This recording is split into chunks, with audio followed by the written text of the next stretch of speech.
C'est à l'occasion de la Journée internationale de l'habitat, célébrée tous les premiers lundis du mois d'octobre, que les différents collectifs de la plateforme des victimes et potentielles victimes des évictions forcées ont organisé dans la capitale économique une série d'activités destinées à soutenir la cause des sans-abri, mais surtout à attirer l'attention sur les méfaits des évictions forcées. Ils vont démarrer leurs activités par une marche pacifique quittant du marché des fleurs jusque devant la résidence du gouverneur du littoral.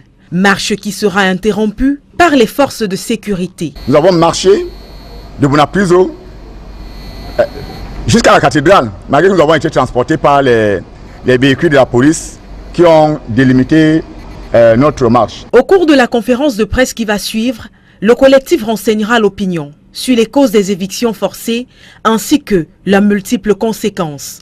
On apprendra que de 2010 à 2015, plus de 132 personnes ont été victimes d'évictions forcées dans la ville de Douala. Le collectif en dénombre 60 000 en son sein.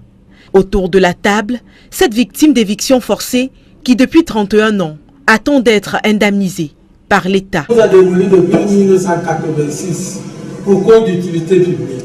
Les routes sont passées, la ville s'est embellie, la loi est là, depuis pour cause d'utilité publique. 31 ans.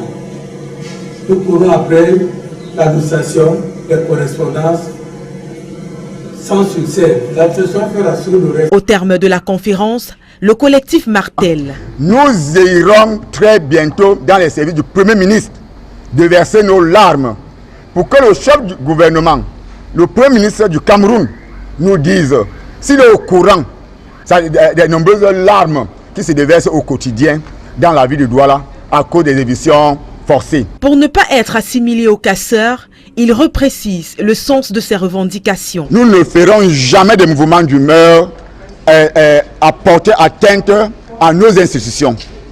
Nous n'allons jamais faire l'incivisme de la rue, casser, brûler.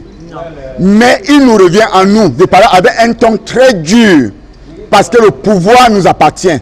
Il n'appartient pas à ceux qui nous dirigent. Avant le sit-in prévu devant la primature le 12 octobre prochain, une messe d'action de grâce s'est tenue au centre de la cathédrale afin de prier pour les souffrances de toutes les victimes d'évictions forcées au Cameroun.